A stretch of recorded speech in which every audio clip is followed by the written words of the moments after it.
O Senhor esteja convosco. Ele está no meio de nós. Proclamação do Evangelho de Jesus Cristo, segundo Mateus. Glória a vós, Senhor.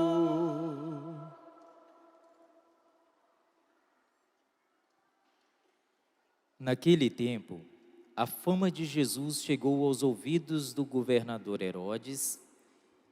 Ele disse a seus servidores: é João Batista que ressuscitou dos mortos, e por isso os poderes miraculosos atuam nele. De fato, Herodes tinha mandado prender João, amarrá-lo e colocá-lo na prisão por causa de Herodíades, a mulher de seu irmão Filipe. Pois João tinha dito a Herodes: não te é permitido tê-la como esposa. Herodes queria matar João, mas tinha medo do povo que o considerava como profeta. Por ocasião do aniversário de Herodes, a filha de Herodíades dançou diante de todos e agradou tanto a Herodes que ele prometeu com juramento dar a ela tudo o que pedisse.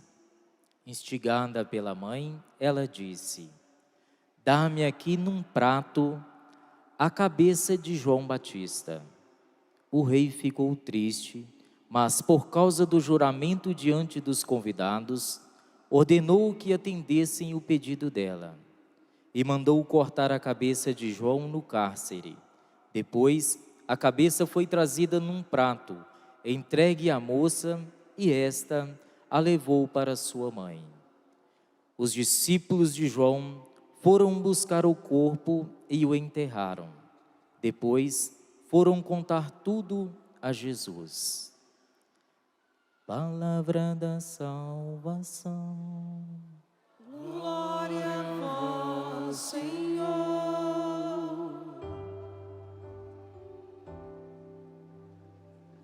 Que as nações vos glorifiquem, ó Senhor. Que todas as nações vos glorifiquem. Que as nações vos glorifiquem, ó Senhor. Que todas as nações vos glorifiquem. Irmãos e irmãs, que alegria esse acampamento Sara e Tobias e termos esse evangelho hoje. Esse evangelho chega a ser providencial, tanto o evangelho de ontem como o de hoje. Ontem nós tivemos uma família com um filho prodígio. Sinagoga de Nazaré, um jovem prega como ninguém nunca pregou, cura como ninguém nunca curou, e dizem assim: mas não é filho do Zé, da carpintaria, o falecido? Não é filho da Dona Maria? E sim, é filho do Zé, da Dona Maria, e sim, é carpinteiro. E no evangelho de hoje, nós temos também uma família. Nós temos Herodes, Herodíades e uma mocinha que se chama, não por fonte bíblica a gente sabe, ela se chama Salomé. Ontem, um homem, uma mulher, um filho. Hoje, um homem, uma mulher e uma menina ali que era como que filha. E você viu no que deu? A tragédia que foi. Conseguiram fazer uma festinha do mal e cometer esse pecado terrível. Eles vão ser o motivo da morte de João Batista, que nosso Senhor Jesus Cristo disse: dos profetas nascidos de mulher, nenhum maior do que João. E olha o que eles vão fazer com João Batista. E tudo isso alimentado dentro do ambiente de uma família, de uma cultura familiar. Nós estamos aqui na Canção Nova, e a Canção Nova é uma grande família, feita de muitas famílias ao longo desses anos, e que nos permite hoje nos reunirmos como família de fé católica, né? Tantas expressões da igreja estão aqui, passam por aqui. Ergue a mão para eu ver quem está vindo a primeira vez à Canção Nova. As câmeras conseguem pegar, mantém alta a sua mão, dá uma balançadinha assim. Talvez mais da metade, a primeira vez vindo à Canção Nova. Deixa eu te dizer uma coisa, você que está chegando agora nessa família, nesse lugar, Canção Nova. Só no céu nós vamos ter noção, dimensão da grandeza, do Monsenhor Jonas Abib e da obra que ele fundou e deixou e da Canção Nova para a Igreja do Brasil. Só no céu é possível isso ser dimensionado do jeito certo. Luzia, só no céu. E que Deus dê a vocês força e uma santa alegria, porque eu quero aqui brevemente dar um testemunho pessoal. Eu conheci a Canção Nova em 1999, eu tinha de 14 para 15 anos de idade. Eu não esqueço, ano que o Palmeiras ganhou a primeira de várias Libertadores da América, então é muito marcante. E na minha vida tudo aconteceu meio que ao mesmo tempo, num maio, junho, porque eu lembro que era frio e chovia muito naqueles dias. Eis que um dia eu chego da escola e fui na parabólica mexendo naquelas bolinhas lá para tentar achar algum programa de esporte para ver os gols da rodada. E eis que procurando, começa uns canal lá de boi, de cavalo, e entre um momento e outro começa um programa e o Padre Jonas estava pregando. Lá naquele antigo rincão tinha uma lona preta que balançava atrás dele, e ele estava com uma camisa social de clésima, cor caqui, se eu lembro, e o talzinho dele. E naquele dia Jesus foi muito bom comigo. Eu, graças a Deus, nasci beato, nasci em igreja, sempre gostei dessas coisas, graças a Deus. Mas aquele dia algo... Falei, que é isso? Que legal! E fiquei por ali. E comecei a assistir Canção Nova. Eu estava na 8ª série do colégio. E a minha 8ª série, o meu antigo 2º grau, né? Até o dia de ir para o seminário. E depois também muito no seminário, até hoje. Mas... sobretudo ali a minha adolescência, a partir daquele momento, minha vida foi Canção Nova, de manhã, de tarde, de noite, de segunda a segunda, faça sol ou faça praia, porque na praia eu também achei, eu falava, pai, vai alugar apartamento, vê se tem parabólica, senão nem vou, se não vou para de Canção Nova, vou na praia. E a minha vida foi Canção Nova, e a Canção Nova me estruturou, me evangelizou, me marcou, né? Tanto que quando... tiveram lá a notícia que eu ia para o seminário, muita gente lutava no grupo de oração. Por que não vai para a Canção Nova? Tanto que você gosta. E foi tão marcante para mim, que o dia que eu verbalizei e tomei posse para mim mesmo, que eu seria padre, foi num sábado. Eu estava terminando o colégio, eu tinha que fazer, estava de manhã, fazer cursinho de noite, tem que fazer vestibular, que curso, enfim. E aí era um sábado, eu estava em casa e estava sendo transmitida uma missa da Canção Nova. A missa acontecia em Aracaju. Padre Jonas pregando, era a vocação de Isaías e Nelson Correia cantando Anuncia-me, no início da homilia. Eu estava na sala da frente da minha casa, né? E foi me dando uma vontade de chorar. Eu falei, meu Deus, eu não posso chorar, daqui a pouco alguém abre a porta, entra aqui. E a questão da minha vocação do sacerdócio estava presa na minha garganta. Eu não tinha partilhado com ninguém, nem com os meus pais, com ninguém, mas já era muito vivo dentro de mim. Aí meu pai abriu a porta e falou assim, filho, o pai vai com a mãe no mercado rapidinho comprar umas coisas, você fica de olho nos seus irmãos. Eu tenho 2 irmãos mais novos. Falei, beleza. E estava muito frio, eu debaixo dos edredom na sala da frente, fazendo o que eu fazia. Tocar violão, assistir Canção Nova. E livro do Felipe Aquino, né? E aí, meu pai saiu com a minha mãe. 40 minutos eles voltaram. E eu comecei a chorar muito. E depois é que eles me contaram. Meu pai chegou no carro e falou assim para minha mãe, falou, amor, eu acho que o Júnior, porque eu sou Mário Augusto Arturi Júnior, eu acho que o Júnior quer ser padre e não tem coragem de falar. Ele está na idade, está na época, está nos meios de decidir o que ele faz ano que vem. Eu acho que ele quer ser padre, não tem coragem de falar. E mais, eu acho que ele devia ser padre. Aí minha mãe se fez de desentendida, pegou e falou assim, por quê? Ué, por quê? Eu não conheço ninguém que gosta mais dessa Canção Nova, de igreja do que ele. Ele vive isso, ele come isso, vai fazer o que da vida dele? Devia ser padre, se Deus não chama isso aí para ser padre, chama quem para ser padre? E a Canção Nova o dia inteiro, de oração toda semana. Aí minha mãe falou assim, eu também tenho pensado isso. Eles nunca tinham conversado isso. Meia hora, 40 minutos depois, terminando ali a música do padre Jonas, do diácono Nelsinho, eu escuto o barulho do carro, eles entram. Eu escuto aquele barulho de sacola na cozinha, eu me desinchando, tentando me recompor, né? E meu pai ele é muito espontâneo. Ele, sem bater na porta, abriu a porta. E eu debaixo do edredom, tudo com o nariz escorrendo, né? Ele olhou para mim e falou assim, ei, meu palmeirense, vai ser padre ou não vai ser padre? Quando é que você vai abrir o jogo com o teu pai? Falei, it's now or never. É agora. Falei, é Deus, né? Eu acho que eu vou. Ele falou, o quê? Você vai ser padre? Eu acho que eu vou. Ele falou, amor, vem cá, deixa esse menino pra lá, vem cá, senta aqui. Sentaram no sofá e falou assim, fala, o pai quer te ouvir. A mãe quer te ouvir, a gente quer te ajudar. Foi tão marcante para mim, foi tão minha amiga, foi tão minha companheira, a Canção Nova e o carisma dela, que hoje eu sei que vários de vocês me acompanham todos os dias, mas nós não nos conheceríamos. Eu poderia talvez até ser padre, eu acho, porque Deus é Deus, mas nós não nos conheceríamos. Eu não teria talvez algumas características que eu tenho, não fosse a Canção Nova. Ergue a mão para eu ver quem gosta um pouquinho de mim aí, para eu ver. Ah, então, você viu? Você está devendo um pix para a Canção Nova. E por que eu te digo isso? Dia da minha ordenação sacerdotal, e eu fui ordenado padre, vou fazer 14 anos de padre agora em dezembro. Então eu fui ordenado padre um pouquinho antes do boom de Instagram, Facebook, não tinha. Era o WhatsApp, nem o WhatsApp, né? MSN, Orkutzinho. Na minha ordenação sacerdotal, no final, o ordenando sempre faz agradecimentos, agradecer a família, né? A igreja, tarará. E lá eu gastei e dediquei algumas linhas à pessoa do Padre Jonas, à obra Canção Nova. Muita gente nem entendeu. Mas a Bíblia diz, a quem a honra. E eu devo muito, acho que eu devo tudo talvez, a Canção Nova. Esse lugar é muito santo.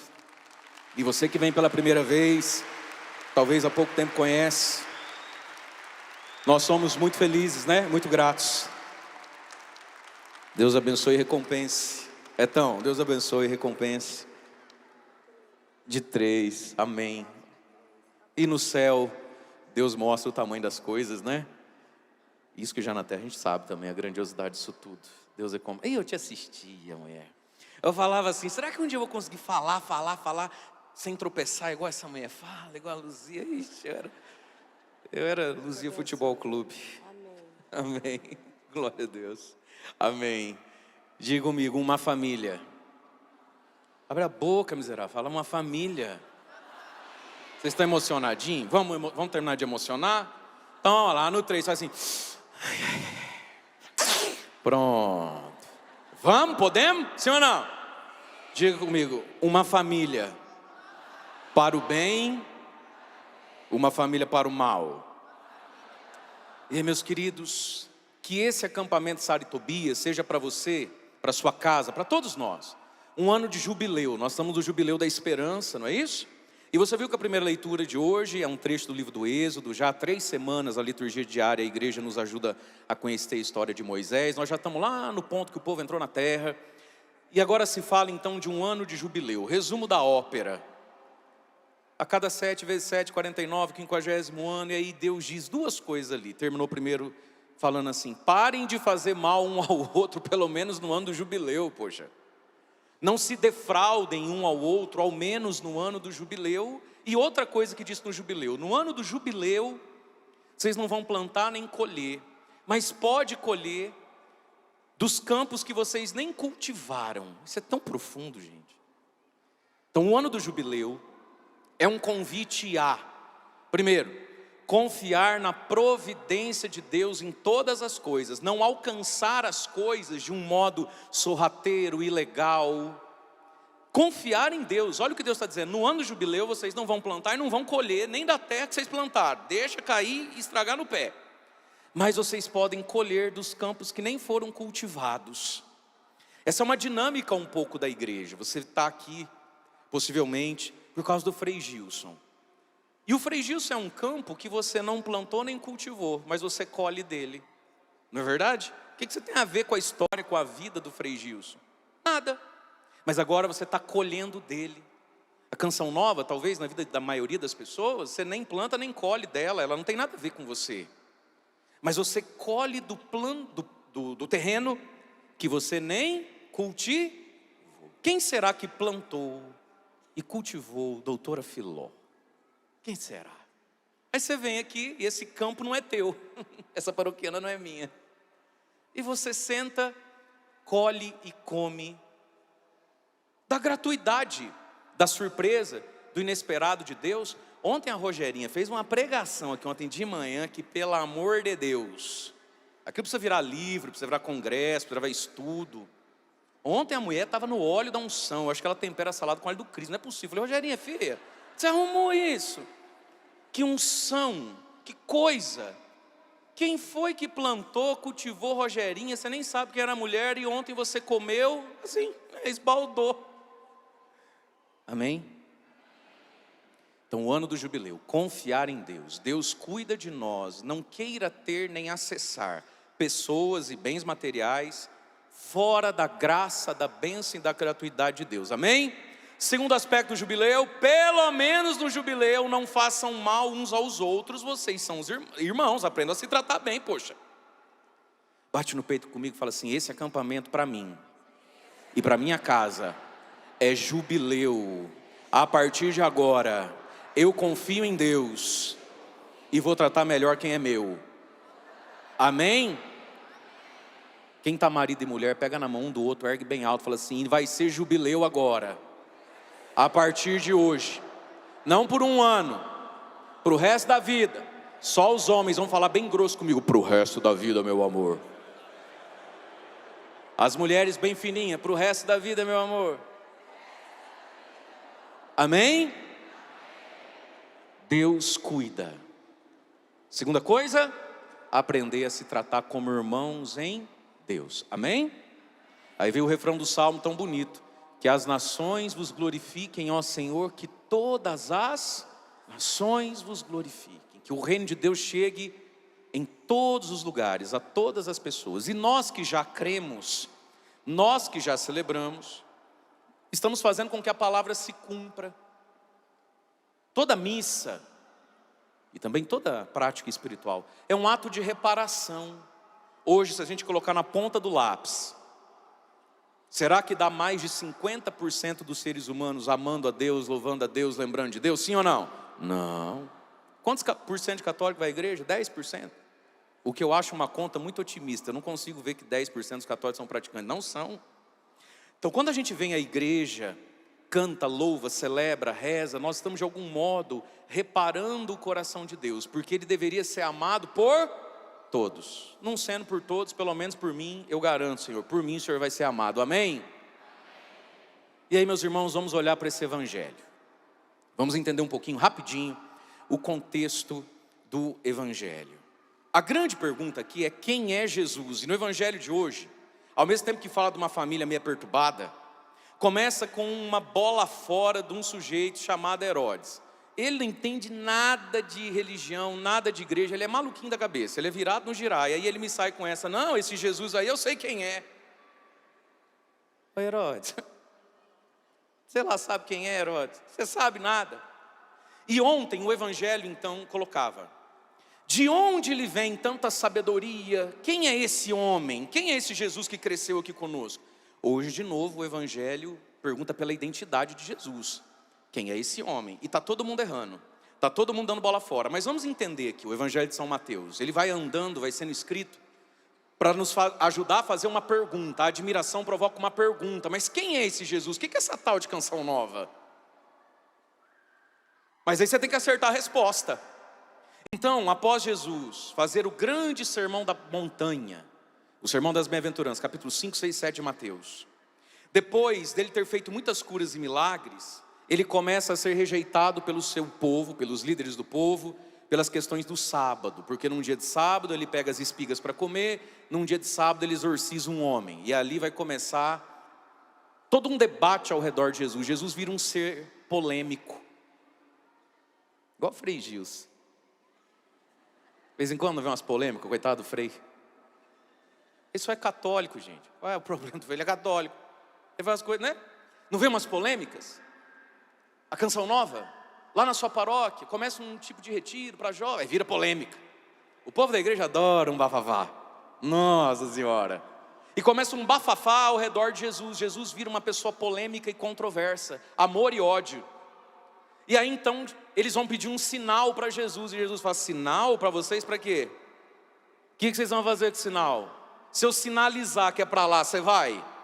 Então eu não vou sinalizar. A partir de hoje eu sou um sinal de Jesus. Jonas, o sinal de Jonas. Jonas é o profeta que não fez um milagre, não fez uma cura. A gente não curou nenhuma encravada, nem enxaqueca, nada. Jonas não foi um milagrinho de nada. E é o profeta de uma pregação só, ou converte ou vai para o inferno. E Jesus fala, a partir de hoje eu sou Jonas. Acabam-se os milagres, e Jesus agora vai pregar. Aí começa as parábolas do reino, capítulo 13. O semeador saiu a semear. Ele vai ser Jonas, ele vai jogar uma semente de conversão. O joio e o trigo dentro da igreja, o bem e o mal. O evangelho que é como grão de mostarda, pouquinho de fermento, mas também é como pérola preciosa, que a gente precisa deixar tudo para possuir. Também é como rede ao mar, que pega tudo que é tipo de peixe. E eu não entendo porque que o povo assusta e desanima com a igreja. Fala, eu não vou mais na igreja. Nossa, menina, a fulana, onde já se viu, sabe? Vive na barra da saia do padre, menina de Eucaristia. O fulano vive lá rezando, xalabarecandarabai. Vendi meu carro para ele me deu os 4 cheques, os 2 caiu, os outros 2 voou. Eu não vou mais na missa. Meu irmão, Jesus já falou que entre nós tem tudo que é tipo de peixe. Tem piranha. Tem peixe-boi. Tem cascudo. Tubarão martelo. Tem de tudo entre nós. A comunidade cristã, a igreja, tem de tudo. E aí Jesus conta essas parábolas para explicar aos próprios discípulos o que estava acontecendo com ele. Porque os discípulos começaram a ver engraçado, a gente é apaixonado nesse Jesus, os meus cunhados falam mal. A gente deixa tudo para andar com Jesus, o seu fulano lá que é dos fariseus, de igreja, fala que Jesus é endemoniado. Então Jesus conta essas parábolas para explicar o que sempre vai existir. Diante de Jesus você escolhe. Você se admira ou se escandaliza. E aí vem o evangelho de ontem. Jesus vai pregar na sua terra, na sua sinagoga, santo de casa não faz milagre. E a gente viu o evangelho de ontem. Eles ficaram escandalizados. E ontem Jesus fracassou em Nazaré. Hoje, de novo, a mesma pergunta, quem é ele? Lá dentro do palácio do homem mais poderoso, mais rico da província, da região e mais devasto também que havia. E ontem, a confusão, o tropeço, era por causa da humanidade de Jesus. Você já reparou? Vem com o padre, comigo. O povo gosta de umas ideias exóticas, não gosta? Ao invés de ser católico padrãozinho, o povo quer inventar a roda. Aí daí você está lá na paróquia, chega lá o padre, sei que o senhor é ocupado, diz, desculpa que está brincando. O senhor já viu esse livro aqui? Nunca vi. Nunca vi o livro, não conheço o autor. Não é que eu tenho uma cunhada, que agora ela está na igreja tal, mas ela já foi da tal e da tal. Quem falou assim que esse livro, porque assim, não sei se o senhor sabe, né? A gente está no ano do escorpião, porque o sol está passando em Sagitário. Você fala, meu Nossa Senhora, chama para vir na missa, confessar, rezar o terço. Não aposta nessas coisas. O catolicismo para muitas pessoas é brega, é cafona. Aí vai para essas coisas misticoide, para esses esoterismos, para essas bagunças. E você já reparou como o ser humano está predisposto muitas vezes a buscar Deus, o espiritual, nas coisas mais esquisitas que tem. E aí tropeça no quê? Na humanidade de Jesus. O ser humano não tem muita dificuldade de admitir que Deus existe, desde que seja um Deus conforme a minha cabeça e maluquice. A partir do momento que ele se revela no carpinteiro de Nazaré, as pessoas não estão disponíveis ao carpinteiro de Nazaré. Aquilo que ontem foi pregado aqui, parece que a gente vem na igreja de domingo e de segunda a sábado a gente não consegue entender como é que isso acontece na vida. E aí vira essa fé estranha. Então ontem, de onde lhe vem tanta sabedoria? De onde lhe vem? Ué, da carpintaria do Zé e da Maria, por que não? Por que um casal assim, uma carpintaria, não pode produzir um filho desse tamanho? Por que tem que ser exótico, excêntrico? Por que tem que ser do mais caro, do mais pomposo? Então eles tropeçam na humanidade de Jesus. E ontem tinha uma pergunta ainda. A irmã dele. E eu não vou gastar tempo aqui explicando para você que as irmãs e o irmão de Jesus é tudo primo. Jesus falou, vamos, supera, porque me deram pouco tempo hoje. A minhas missas lá no Santuário de São José, eu queria 3 horas. Aqui falaram que eu tenho no máximo 1h50. Falei, meu Deus, como é que eu faço? Vem comigo, vem comigo. As irmãs dele, dá o nome das irmãs. Depois você lê lá, Padre Mário capítulo 12, versículos de 19 a 20. Eles disseram assim, Mas a irmã dele não é a Maria, não sei o quê, que comprou e está devendo no mercado? Os irmãos dele não é o Tiago, o Judas e o fulano, que quarta-feira passada foi jogar um futebolzinho, ele quase me arrancou a perna fora? E eles começaram a tropeçar na família de Jesus. Eu estou fantasiando aqui para você, que é para você ficar comigo.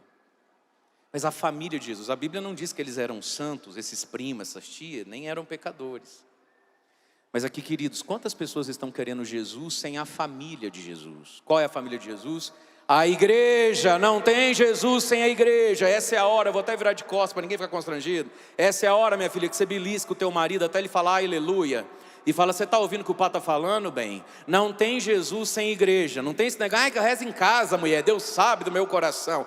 Posso voltar? Você já beliscou ele, mulher? Já, voltei. Não, para o senhor não ficar constrangido. As pessoas querem Deus, mas elas não querem a humanidade que rodeia Deus. Sim ou não? Se você quer Jesus, meu irmão, você vai levar a família dele junto. Os primos, as tias, a avó, a paróquia, a capela, a estrutura, e é assim que é, não tem como ser diferente. Não tem Jesus, eu e Jesus. Não tem Jesus sem a comunidade de Jesus. E eles tropeçaram na humanidade de Jesus. Essa fé boba, infantil, egoísta, esotérica, excêntrica, mimada, de é entre eu e Deus. Não, é entre você e Jesus. Mas entre você e Jesus tem padre, tem diácono, tem seminarista, tem a freira, tem a dona da sacristia, toda a paróquia tem. Tem um menino do som que às vezes acerta os microfones, às vezes fica, tem.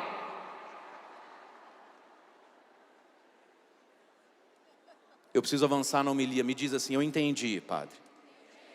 Então vou avançar agora na homilia. E aí hoje, qual é o problema com Jesus? O problema hoje é a culpa. O problema hoje é o sentimento de culpa e de impureza desse homem, chefe de uma família bagunçada, Herodes. Como é que é o nome dele? Herodes.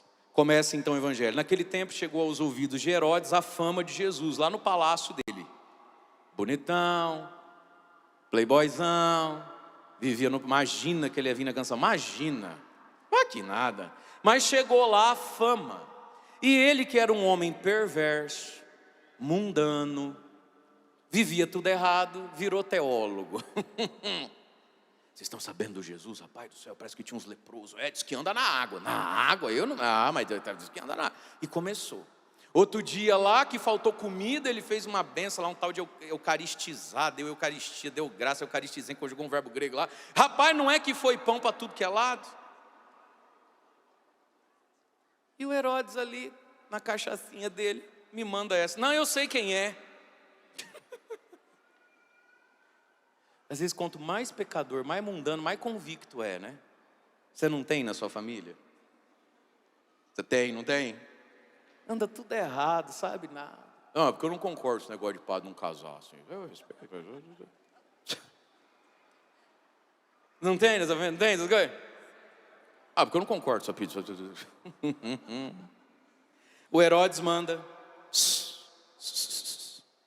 Não, isso aí é João Batista que ressuscitou dos mortos. Por isso os poderes miraculosos atuam nele. E aí o evangelista vai narrar para nós a história do Herodes com o João Batista. Ele ficou com mania de perseguição com o João Batista. Sentimento de culpa. Aí vem a história. De fato, Herodes e João tiveram um problema, porque o João denunciava o pecado dele, porque ele vivia em adultério. Essa mulher não é tua mulher, devolve essa mulher, isso aí não é casamento. Ele acabou sendo o motivo da morte do João, e aí que está, ele arrancou a cabeça do profeta, mas não consegue tirar a própria consciência. Ele silenciou a voz de um pregador, mas ele não consegue tirar a palavra do mundo. E agora ele vive com isso na cabeça. Tudo que acontece é porque eu matei o João. Não tem gente que é assim? Queridos, nós precisamos de uma graça na vida, nos confessar e confessar bem. E confessar bem, às vezes, é um combate espiritual, porque algumas coisas que a gente já fez na vida nos humilham muito, nos envergonham muito. E aí às vezes você vai confessar, você fala de um jeito que é como se o padre tivesse que deduzir o que você quer dizer. E talvez você fala de um outro jeito que deveria ser dito, porque é humilhante. E essa já é a penitência e a cura da confissão, né? Mas veja, meu amado, minha amada, olha o que aconteceu com esse homem. Tem nada a ver as curas de Jesus com a cabeça do homem que se arrancou, mas ele consegue fazer esse nexo. Quantas pessoas não conseguem desfrutar a graça de Deus, vivem debaixo de temores há anos e anos? Aí você está indo para algum lugar, o pneu do seu carro fura. Você já volta 20 anos no tempo e fala, é porque um dia eu gritei com a minha mãe, é porque um dia eu bati no meu filho, é porque um dia aquela primeira namoradinha eu mandei ela fazer ela aborto. É pecado, mas não tem nada a ver com o pneu furado. Mas a pessoa vai relacionando coisas, vai criando sentimentos de medo, de insegurança com o futuro. Alguém da família, ratinho, espirra, a pessoa fala, é câncer de pulmão. Calma, não é nada, está todo mundo meio gripado, mudou o clima, relaxa. Não, porque, meu Deus do céu, só de imaginar de perder alguém, aí você vai cavucando a pessoa, isso vem de algum pecado, às vezes de alguma vergonha não confessada, não tem nexo nenhum. Então, confessar e confessar bem os pecados que temos, amém? E aí nós temos um homem aqui, de onde é que ele tirou que a unção de Jesus é o João Batista que voltou dos mortos? Ele não entende nada disso, ele está palpitando. E mais uma vez, Jesus não é conhecido agora, não pelos religiosos, mas por um homem que é impuro. Porque nosso Senhor diz nas bem-aventuranças, bem-aventurados, felizes os puros de coração, porque eles verão a Deus. Meus amados, a impureza, e não só também, mas não só a impureza sexual. A pessoa quando ela é impura, impuro é todo aquele que tem uma segunda intenção em tudo. Então ali, bem-aventurados os puros de coração. Jesus está falando da castidade? Sim, mas não só. Puro é todo aquele que quer uma coisa só naquela coisa. Você convive com muitas pessoas que não são puras moralmente, afetivamente, mas também não são puras nas suas intenções. Tudo que a pessoa fala com você nunca é só aquilo. Amanhã ou depois você descobre que tem mais alguma coisa ali. A pessoa ela vai entregando aos pouquinhos, ela vai te abraçando, ela vai te pegando. E Jesus está dizendo que os puros verão a Deus. Portanto, quem é impuro não vê a Deus. O que significa que o impuro não vê a Deus? Jesus está falando que depois que morre, não vê Deus, porque não é para lá que você vai. Mas ver a Deus ou não ver a Deus não é só depois que você morre, é já nessa vida. Você consegue ver a Deus na vida? Se você é puro, você vê Deus. Você vê Deus nesse lugar, na fé das pessoas, nas histórias, na criança, na natureza. Você vê a Deus às vezes lá na sua comunidade, lá onde você participa. Vai um padre velhinho, surdo de uma orelha, ele já fala abaixo e o microfone ainda vai saindo da boca, e você vai dando um desespero em você, que você fala, padre, aí ele... Aí ao invés de você falar assim, nossa, pelo amor de Deus, o bicho tinha que mandar um padre mais novo para nós aqui, um padre mais jovem, um padre mais vivo, sabe? Véia ruim. Se você é pura, você olha e fala, um dia ele foi jovem, deu a vida dele toda para Jesus, né? Até admiro o padre fulano, véi surdo, ainda vem rezar a missa para nós, né? Que fé bonita que ele tem, né? Quem é impuro não vê Deus no padre velhinho. Tem que ser um padre jovem, multitalentoso, plantando bananeira na sua frente. E olha lá ainda, sua chata. Ver a Deus, não é só depois que morre. E não vai ver Deus depois que morre quem não vê Deus aqui agora. A pessoa chega na canção nova e fala, gente, que coisa mais linda. Nossa, e eles vivem de doação, né? Ai, Deus é muito bom, gente. A pessoa até emociona. Outro já entra e fala, quanto será que custou para fazer isso aqui? Como é que ele vai fazer? O impuro não vê Deus em nada, nem em ninguém. Então, Herodes é um homem impuro, mau. Agora vamos para a história do Herodes, para a história dessa família problema aqui. Herodes tinha mandado prender João, amarrá-lo, colocá-lo na prisão por causa de Herodíades, mulher do seu irmão. Olha só, onde ele foi arrumar a mulher. Tanta mulher para arrumar, ele quis pegar do irmão. E ela quis ser pegada também, né? Dona Herodíades. Quando não quer, dois não briga, Herodíades. Mas vem cá. Toda essa tragédia, esse homem que se tornou quase que um bicho, um ser deplorável, por causa da mulher do seu irmão. Homem e mulher foram feitos para ser uma bênção um para o outro, amém? Deus criou Eva, Rogerinho pregou ontem aqui, para ser um auxílio, e o diabo ataca o que Deus fez para ser auxílio. Olha o que virou esse homem por causa de uma mulher, por causa de uma paixão, de um apego, de uma devassidão, de uma tara, de um sentimento de rixa com o próprio irmão, eu não sei. A verdade é, meus irmãos, que se a gente não se curar por dentro, e a gente só se cura por dentro, olhando para a pessoa de Jesus, dos seus santos, aí a gente se enxerga direito e fala: Jesus, me corrige, me melhora, me liberta, me exorciza, me desencapeta, não interessa. As pessoas não olham para Jesus, e porque elas não olham para Jesus, elas não se percebem. E porque elas não se percebem, elas saem, sabe, destrambelhadas na vida, destruindo tudo, a si mesmo e os outros. Esse Herodes é um homem mal curado por dentro, e porque ele é mal curado por dentro, olha o tamanho de loucura que ele faz. Ele vai pegar para ele a mulher do próprio irmão, ela também não valia muita coisa, por causa da mulher. Mas quantas mulheres? Por causa de um homem, escravo do outro, e o homem e a mulher que foi feito para ser um auxílio para o outro, conseguir ser de Deus, vira um motivo para a pessoa não ser de Deus. De novo, cadê o homem e mulher? Os maridos, as mulheres que estão aí, que é acampamento de casal já isso aqui. Pega na mãozinha e fala assim para ela. Os homens só falam assim: meu amor, ainda bem que eu tenho você para ser de Deus. Você me ajuda tanto nisso. Agora a mulher fala para o marido: meu amor, meu bem, você me ajuda tanto a ser de Deus. Fala: ainda bem que eu te encontrei. Fala para ele assim: mulher, faltam uns acabamentos na obra aí ainda, né? Mas sim, tá indo, amor, tá indo, vai chegar. Amém, gente? E aí continua o evangelho. Porque João Batista, dizia para o Herodes: não te é permitido tê-la como esposa. Isso não é casamento, filho. Inventa a roda. A igreja já ensina o que é casamento. E aqui tem algo. Nós estamos antes... Silêncio, vem comigo. Nós estamos antes de Jesus, 5 capítulos depois, dizer sobre o matrimônio. Não tinha paróquia, não tinha curso de noivo, não tinha habilitação, não tinha nada. O ser humano, quando ele tem boa vontade, quando ele tem um reto uso da razão, ele sabe o que é casamento. Só essa nossa geração, de uns 40, 30 anos para cá, é que não sabe mais o que é casamento. No mundo inteiro, em todas as culturas e religiões, desde sempre o ser humano sabe o que é um casamento, gente. Olha como é que o João Batista fala para o Herodes: isso é adultério, isso não é casamento. Não tinha paróquia, não tinha curso de noivo, não tinha que ser crismado, não tinha nada dessas coisas. Mas já era possível dizer: isso é casamento, isso não é casamento. Você é capaz de saber, e se faz errado, peca contra Deus. Só esse nosso mundo descambou de tal jeito que já não há mais diferença entre casamento e namoro.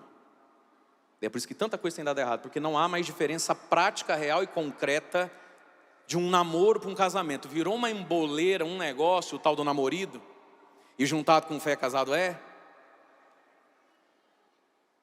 Não existe mais etapa. Aí o sujeito nem conhece, já se acha casado, e depois de 20 anos, não se acha casado. Não é assim? Já vai vivendo como casado. 20 anos depois você fala assim: por que não casa na igreja? Ah, porque a gente não se sente pronto. Ué, eu achei que você estava pronto. Ué, não foi 2 meses, foi morar junto? O ser humano é doido, gente. Herodes, isso não é casamento, essa não é tua mulher, filho. Então Herodes, diz o outro evangelho, gostava de ouvir João, mas ficava encabulado. E nesse aqui diz, começou a querer matar João, mas tinha medo do povo. O povo tinha João como profeta. Diante da verdade, queridos, a gente só tem 2 caminhos: ser humilde, acolher e pedir a Deus força, graça e ter esperança, ou ficar nesse mimimi que você fica. E a gente não vem na igreja para levar essas burdoadas, a gente vem na igreja para ser acolhido. Onde você arrumou isso aí, hein? Onde você arruma esses jargão de novela mexicana? Ó, Maria Cleusa do Bairro Clemente, ó, Humberto Gustavo e Souza. Essa é muito novelizada a sua cabeça. Herodes, junto com Herodíades, seguiram um caminho. Raiva, birra, troca de canal, não quero mais cifrei na minha casa. Entendeu? E aí, meus irmãos, quando a gente não decide, o diabo decide. Olha o que aconteceu. Ele foi cozinhando uma dúvida. Eu sei o que é certo, mas o certo é difícil, porque hoje em dia, se fosse ver, né, mãe? Porque, ai, mãe, eu sei, mas a Tante, a Pante, a Nath, a Rafa, a Dani, a G, a Lu, a Feira, a Mia, a Cá, falou que tipo, nada a ver. Mas minha filha, você não é todo mundo. Aí a menina fica. Não decide não, o capeta decide. Chegou a ocasião oportuna, diz o Evangelho. O Herodes resolveu fazer uma festinha. Imagina o naipe da festa.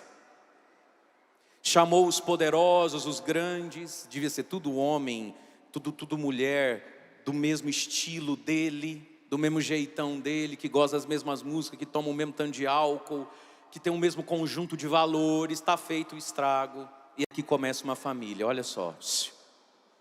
Ele é o chefe dessa família, que nasceu errada, não está certa, mas ele é o chefe dessa família. Ele promove o quê?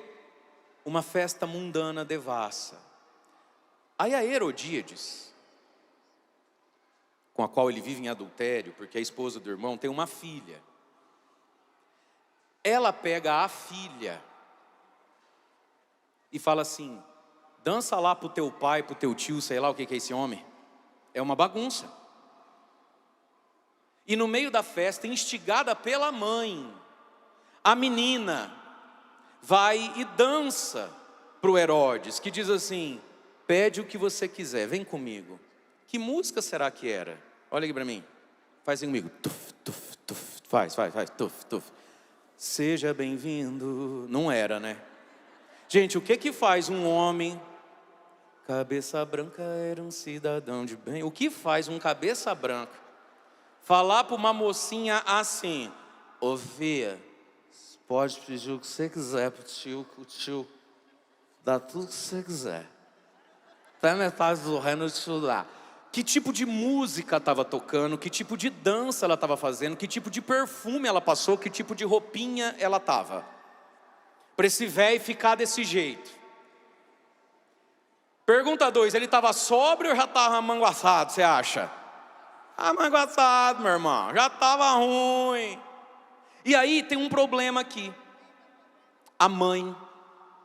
O que essa mãe está ensinando para essa filha? Que ser mulher é o quê? Arrumar um homem, um velho para bancar. O que essa mãe está ensinando para essa filha? Que a mulher é e vale o corpo que tem. É isso que essa mãe está ensinando. Mãe, você tem ensinado isso para sua filha? É porque o que é bonito é para mostrar mesmo. Aí a tua filha vai lá e faz às vezes um post no Instagram tão imodesto, de cima para baixo, na diagonal. Verdade ou não é? Verdade ou não é? E faz assim, né? Aquele beijo. Tá tão imodesto aquilo. Você que é mãe, e as tias vão embaixo. Gatona da mãe, linda da tia. Ai, tem que mostrar mesmo. Linda, perfeita, Claudinha. E depois vem colocar o nome da menina no bolso da gente pra gente rezar. Eu não vou rezar por ninguém, não.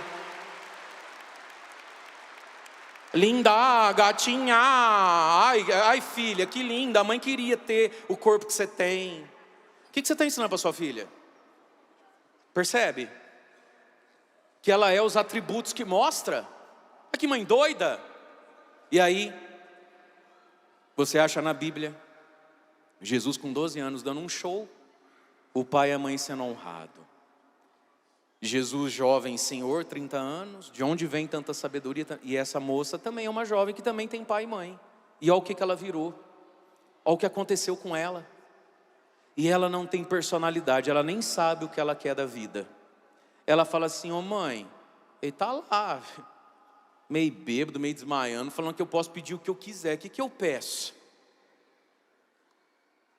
Ela não sabe nem o que ela quer pedir. E a mãe usa da filha, ao invés de falar assim: filha, pede então o iPhone 16 lá, que custa um rim, um Palio novo, um Celta, já que quer dar. Não, a mãe não quer saber o que a filha precisa, nem o que a filha quer. E a filha nem sabe o que quer, nem sabe o que precisa. A mãe diz assim: pede a cabeça do João num prato. E a menina vai lá e pede a cabeça de uma pessoa no prato. Que facilidade! Entre matar e morrer, viver, fazer mal para o outro, manipular o outro. E tudo isso acontecendo dentro de uma família. Essa família tinha que estar no Sara e Tobias, gente, sim ou não? A Herodíades tinha que estar aqui, sim ou não? O Herodes tinha que estar lá, sim ou não? O povo é doido. Bate no peito e fala, ainda bem que a gente veio. Dá tempo aí de recuperar as coisas. E aí, queridos, que coisa mais triste. Uma família totalmente disfuncional por causa do poder. Do poder que o poder tem, do poder que o dinheiro tem, do poder que a festa, a bebida, a carnalidade tem. Uma família sem virtude, humana e espiritual. É isso aí que vira, ó. Uma tragédia. E agora quem é que tem a culpa, quem é que não tem a culpa? Agora o Herodes nunca mais dorme à noite, porque ele acha que tudo é o João Batista que vai voltar dos mortos para puxar o pé dele. Aí ele não dorme à noite, Herodíades acorda e fala assim, nossa, você não vai dormir? Você não dormiu, eu não dormi também, você mandou matar um homem, você mandou matar um homem. Ah, matamos que você aqui, mas também a tua filha do Zé, mas a filha é sua, você não sabe. Aí começa. Que loucura. Que loucura. Aí diz o evangelho assim, que o Herodes ao ouvir isso, o que você quer, filha? Ah, manda arrancar a cabeça do João, traz. Diz que ele ficou triste. Mas ele já não tinha mais como sair daquela situação, porque ele tinha jurado na frente dos outros. Ô, Herodes! Deixa eu fazer uma pergunta. Vamos fazer uma pergunta para Herodes? Abre as pernas assim. Abre. Olha lá no quinto dos infernos. Fala, Herodes, estou com uma dúvida aqui. Vamos perguntar para ele, gente? Eu não entendi essa vergonha que você tinha dos seus amigos, não, aí. Sabe por quê? Não, ele não podia voltar atrás porque ele fez um juramento em público. Mas se tinha uma coisa que o Herodes sabia, era mentir e quebrar juramento. Por que agora você ficou santo agora? A mulher do seu irmão também tinha feito um juramento em público. Os romanos casavam em público, se recebiam em público, uma cerimônia civil. Se tem uma coisa que vocês dois sabem fazer, é voltar atrás do que jurou em público.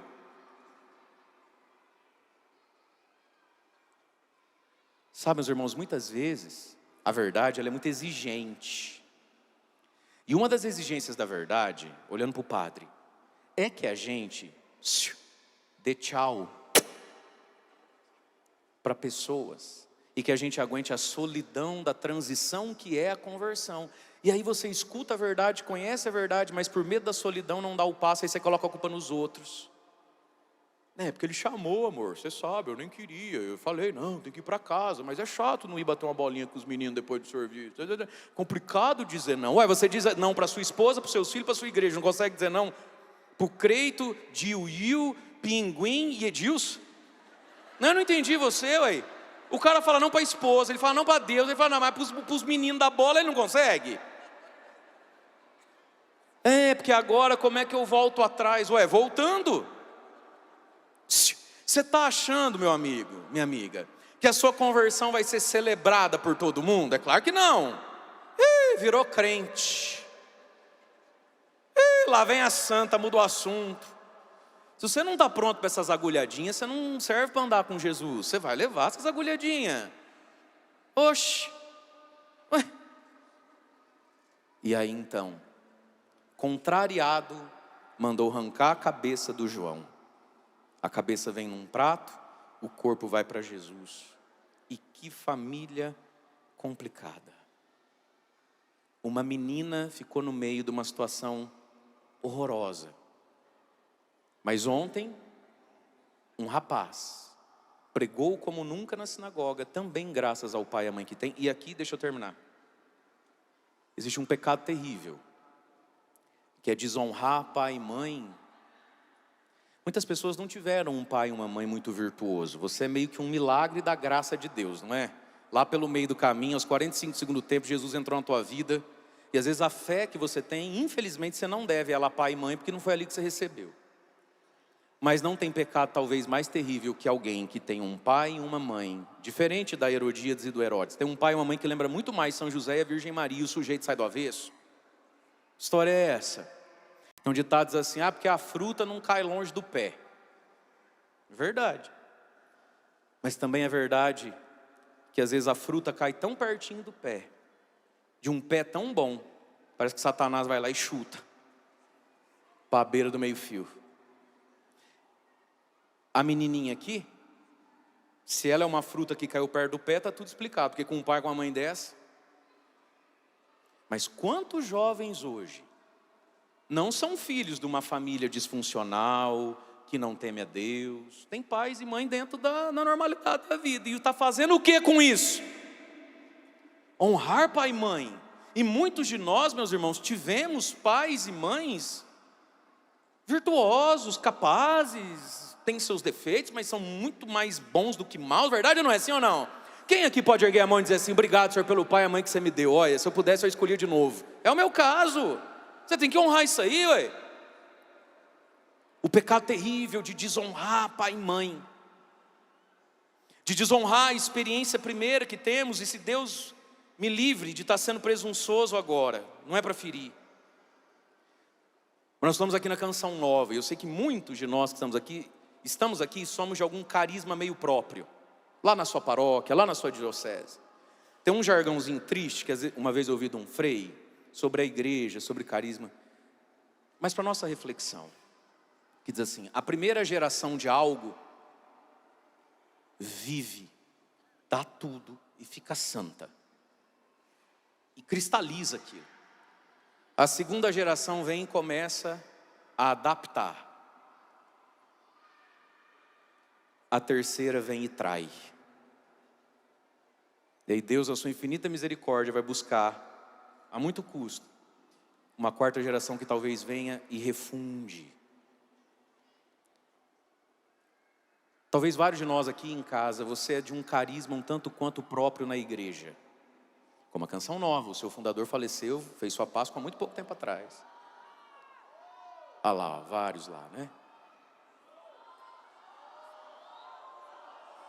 Não estou entendendo. O som. Muitos de nós aqui somos de um carisma, obrigado por avisar, por um carisma muito próprio da igreja. É igual vocês são explicados, né? Não está ouvindo e já grita.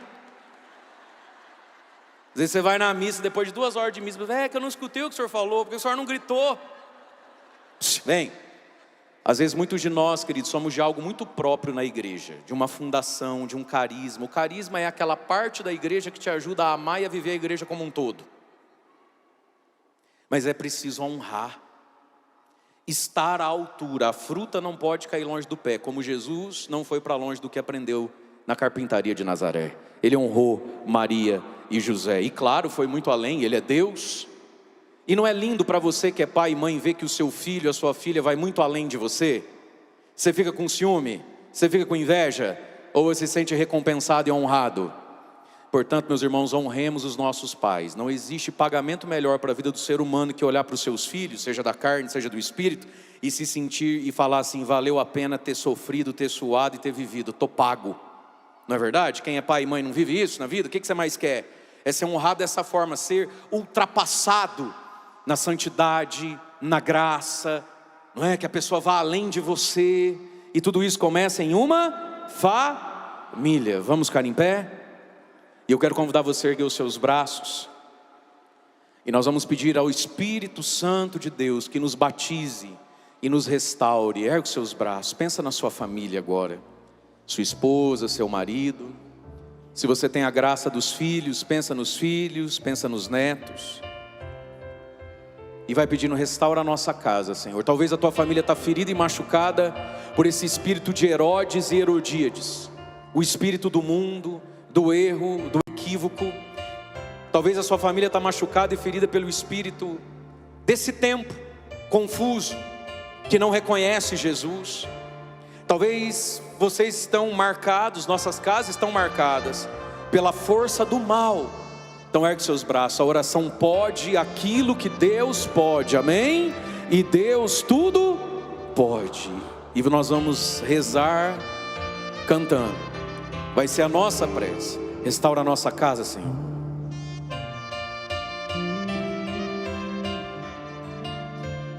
Cante isso. Restaura a nossa casa, Senhor. Faz disso uma prece, deixa a tua alma orar. Restaura a nossa casa, Senhor. Restaura a nossa casa. Restaura a nossa casa, Senhor. Restaura a nossa casa, Senhor. Pensa nela e canta: tua bênção derrama. Tua bênção derrama Cantemos uns pelos outros. Nossa casa vem reconstruir. Isso, que lindo. Tua bênção derrama aqui. Sua bênção derrama aqui. Nossa casa vem. Nossa casa vem. Você crê? reconstruir. Se você crê, peçamos com sinais e prodígios. Com sinais e prodígios Sobre nós. sobre nós, derrama o teu Espírito. Com sinais. Com sinais e prodígios sobre nós, derrama o teu Espírito. Quero convidar você a dar a mão para sua esposa, para o seu marido. Segura na mão dele. Segura na mão dela, como prece agora. Pega na mão do seu marido, da sua esposa, os casais que estão aqui. Fica de frente um com o outro, um instantezinho. E eu quero convidar, começando pelo homem. Homem, coloca as mãos assim na cabeça da sua mulher, uma mão no ombro, outra na cabeça. E vai orando e dizendo: Senhor, restaura a minha esposa com o teu Espírito Santo. De todas as feridas e máculas que ela carrega nessa vida, ao longo da história dela. Feridas e máculas que eu, como marido, como homem, causei. Senhor, feridas e máculas que o mundo, o nosso tempo tem causado nela. Restaura minha esposa com sinais e prodígios. Concede a ela, Senhor, sabedoria, temor, saúde, unção, fé, alegria. Vai orando, marido, pela tua esposa. Pede a bênção. E vai pedindo: restaura minha esposa, Senhor. Restaura minha esposa com sinais e prodígios. Os homens cantando isso: restaura minha esposa, Senhor. Canta assim, homem. Restaura minha esposa, Senhor. Isso, homem, cante assim. Restaura minha esposa, Senhor. Força, homem. Restaura. Restaura minha esposa, Senhor. Restaura. Restaura minha esposa, Senhor. Com sinais e prodígios, canta, homem. Com sinais e prodígios Sobre ela derrama. sobre ela, derrama o teu Espírito. Força, marido. Com sinais e prodígios Sobre ela derrama, Senhor. sobre ela, derrama o teu Espírito. E agora você, mulher, põe a mão no ombro, na cabeça do seu marido e vai orando por ele, dizendo: Senhor Jesus, batiza com teu Espírito Santo e restaura agora o meu esposo, o meu marido, com a unção do teu Espírito. Lava, Jesus, no teu sangue precioso, e vem restaurando, Senhor, de tudo que nele está enfermo, imaculado, no corpo ou na alma. Pecados e feridas que ele carrega desde sempre, da família, da história, da juventude. Vem agora, Jesus, Espírito Santo, e restaura o meu marido das feridas que eu causei nele, do que eu quebrei nele.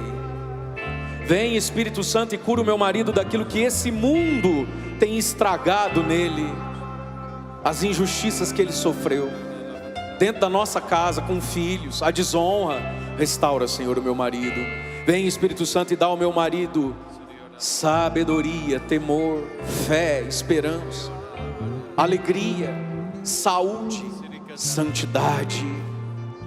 Levanta de novo, Senhor, homens aqui que foram servos alegres de Deus, estão caídos na tristeza, no desânimo.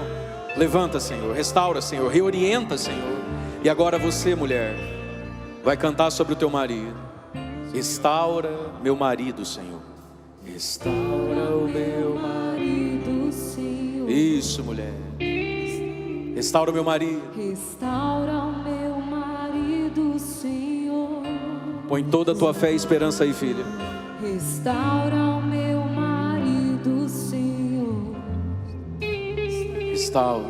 Restaura o meu marido, Senhor. Sobre ele e por ele peça com sinais. Com sinais e prodígios. Sobre ele. Sobre ele. Derrama. Derrama o teu Espírito. Mais uma vez, mulher, com sinais e Com prodígios. sinais e prodígios. Sobre ele derrama. Sobre ele derrama Pega as duas mãos, ergue bem alto e canta. Com sinais, pega nas duas mãos, ergue a mão do outro. E prodígios sobre nós, derrama o teu Espírito. com sinais, E prodígios sobre nós, derrama o teu Espírito. Amém? Acolhei, Senhor, nossa prece, nossa oração pela intercessão da Virgem Maria, do glorioso São José. Vós que viveis e reinais com o Pai na unidade do Espírito Santo.